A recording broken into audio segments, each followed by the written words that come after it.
We've got a lot of work to do to turn this old farmstead into our home. And that light switch was fed with just these bare wires, and they started rubbing off. Go behind you! In other words, it's going to take 3 times as much work as it would for somebody that knew what they were doing. But things are never easy around a farm. After moving into this 100-year-old home and farmstead that my great-grandparents built over 100 years ago, home still felt more like a campsite. With Sophia and Charlotte sleeping on the sofas in our living room, our first priority was clear. Give them their own space. The plan was simple enough, but this old house always has other ideas. The first step was to bring 20 boards of sheetrock upstairs. Between lifting the sheetrock over the stair rail and then making a very, very tight turn at the top of the stairs, it proved to be a larger task than I'd imagined. Thankfully, Mike volunteered to help, even though it was 9:30 when I got home with the sheetrock. Boy, were we excited when that miserable task was finally complete. That's the one we were looking for. Right there. Whew. Whew. I'll tell you what, there's nothing. Touchdown. Like good friends, or people that just Crazy. feel guilty all the time, or are crazy. And to make matters worse, if you didn't notice, there are cracks in this textured ceiling. That textured ceiling was a bear to do last time. It is going to be a lot more work than I anticipated.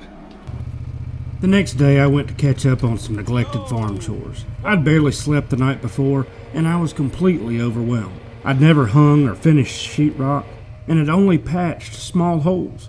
Wrestling with a 1-ton pig feeder that stuck in the mud gave me time to mull over this project and develop a plan. I wasn't sure what I'd do with the ceiling yet, and I decided that was a problem for future Rob. But I did know where to start. I decided to exploit some cheap, if not reluctant, labor. After all, this house is a family project, so I tasked Sophia with scraping the texture off that ceiling. She started scraping awkwardly at first, but she soon got into a good rhythm and quickly realized 2 things. Do you see that? That is what I'm thinking right now when I realize that I've only done like 1/16 of the whole ceiling. And I still have the rest to do. I'm going to pass the time by listening to music, because that's the only way that I'm not going to go insane. When Chloe got home, she jumped in to help, and the job became a little less daunting. But with the farm chores caught up and the ceiling finally scraped, the ball was back in my court. I have procrastinated long enough. And after Mike helped me haul this sheetrock up here 3 days ago, I have looked for ways to avoid what I'm about to do. But this evening, I've gone on and started taking down the molding that was up here, and I've taken down the baseboards. The next morning, while waiting for Evan and Bubba to arrive, I decided to just get her done and tackle a quick side project, adding a couple more outlets. Because I was going to replace the walls anyway, it was the perfect time to knock a couple holes in them and run extra wire for those outlets. It went so smoothly, I was shocked. But then, when I pulled that light switch cover off, I found something that needed to be addressed immediately. Old, tar-impregnated cloth wiring from over half a century ago. This quick side project of adding a couple more outlets was officially over. I had to get into that attic and check on the electrical work. And what I found was not as encouraging as I'd like. So I'm in the attic on top of the room we're putting the sheetrock in, and that light switch was fed with just these bare wires, and they started rubbing off. So we went on and pulled Romex and pulled it up. Got in here and saw that junction box and more wires. We're gonna fix all of it while we're here. We cut these 2 cloth wires out, so that outlet over there in the middle of the wall that was feeding, we can pull everything out of there now. Okay. It needs to go from here to that wall and down a little bit, so 20 feet. I'd rather have twice as much as we need than have a foot too short. Evan's up here to help, and we just ran a wire to go on and add another light another light fixture down there. The question is it in the right place? Because Megan may want it moved. I don't think she'll be too concerned as long as it's working. Y'all forgive Evan, he hadn't quite figured out what married life is like. He's gonna be getting married in October, and he'll figure it out the hard way. Woo, Evan! I'm not sure how successful I was in explaining that husbands and wives often have different ideas of what is good and not so good. However, we finished replacing the older wiring, and then I rewired this junction box and placed a cover on it. Even with the oppressive heat in the attic, I'd rather do the electrical work than tackle the sheetrock project. Not that the sheetrock was difficult, but I'd never done it before and wasn't sure what to expect. But now that the electrical work was much safer, it was time to start putting up the boards of sheetrock. Bubba showed up just in time to help as we cut around the new outlets on that first board, but we soon ran into a problem. You want to butt straight up against this piece so we ain't got to cut every piece. What I'm saying is, if you cut it at an angle, every piece might cut that same angle. Unless we just keep the boards cockeyed. As it turns out, nothing is square in a 100-year-old house.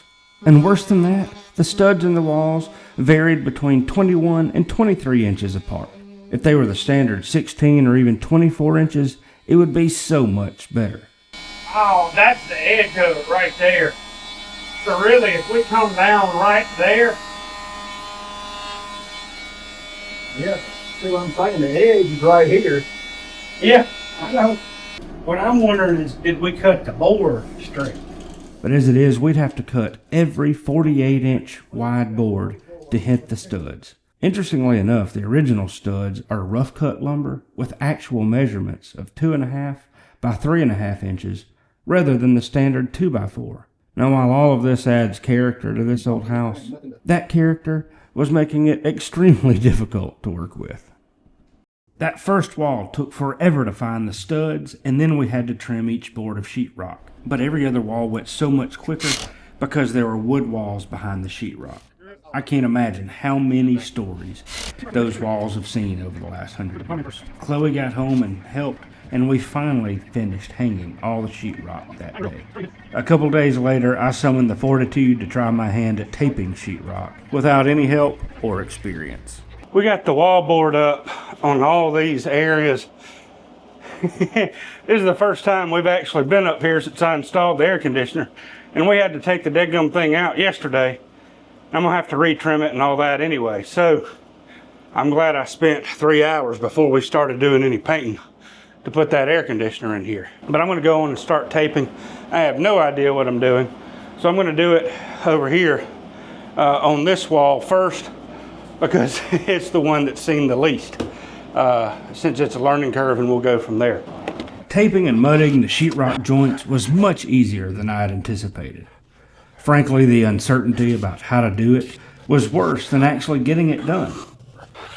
Even the corners turned out to be so much easier than I had anticipated.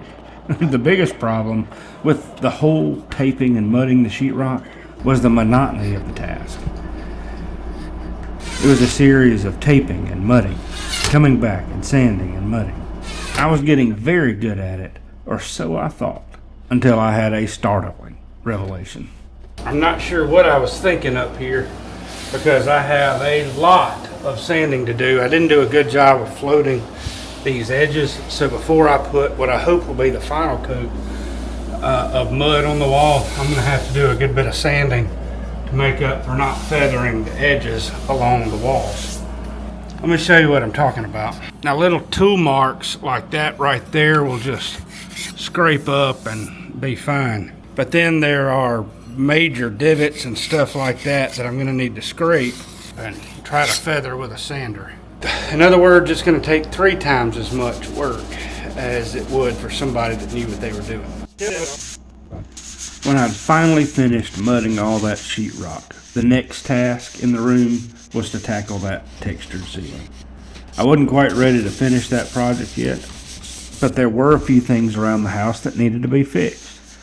The supply line to the hot water heater was leaking, so I went to change out that old leaking line, and while I was at it, I installed a T so I could run a supply line for a new ice maker.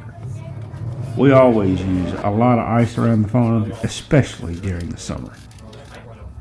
With that leak fixed, it was time to deal with a different kind of chaos on the farm. Our pig buyer from Indiana was coming to pick up weaned piglets, so we had to catch and sort them with untested help. Behind you. Go behind you. That's what you gotta watch, baby. All right, let's get that other one. All right. They're having too much fun at the moment. This group of pigs that we're selling has been weaned and trained to the electric fence in this pen.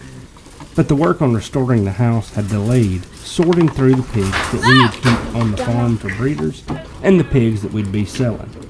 So we made this funnel and herded the pigs into a livestock trailer to sort out the ones going with milk in the end.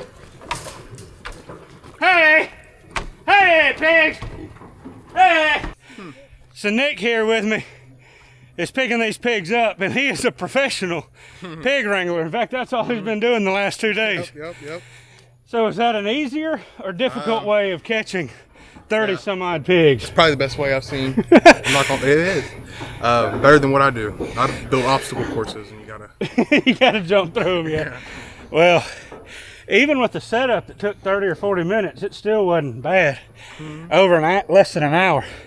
Anyway, we're gonna go sort through these pigs. Y'all take care.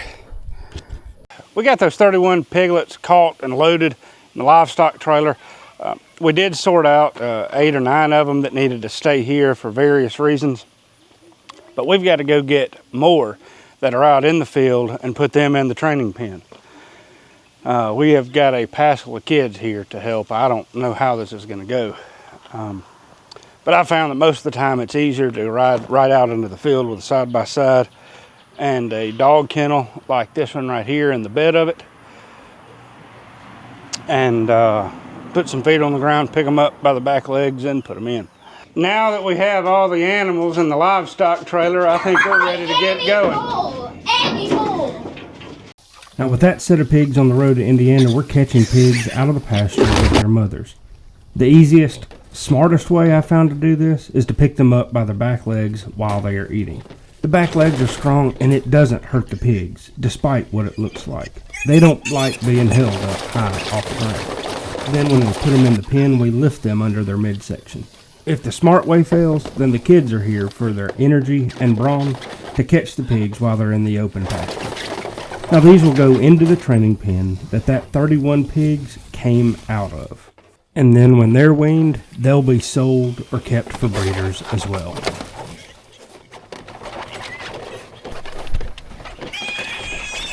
When it comes to catching pigs, sometimes it's not about speed and brawn and the energy that kids have. It's about using your brain. And all those kids would have scared these piglets away. Anyway, let's go get them put up and work them, and then we'll go from there. If you've never noticed, pigs can be incredibly pushy and tough with one another. You're breathing, huh? You're gonna be okay. This one's a male. Yeah, that's a male. We castrate the males, and then the females that we're going to keep for breeders, we notch their ear like we do right here, and they go on. Interestingly, this gilt here is not squirming around or squalling. A lot of times when you pick them up by the body like that, they will scream like crazy. That wasn't so hard. That's why when we pick them up from the ground, we pick them up by their back legs. They can hold the weight, and it's less stressful for the piglets, believe it or not. As you can tell from holding this pig here, she does not like being held and squirms and fights like crazy.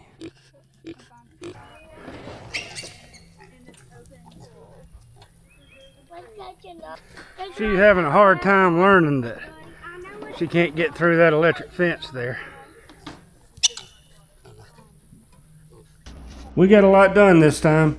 We got the room started, the electrical work rewired, farm chores done, pigs sold, and hopefully next time we'll finish this bedroom for Sophia and Charlotte to move in. And we'll continue rebuilding our pastures as we bring cows, bees, pigs, and everything else to the farm.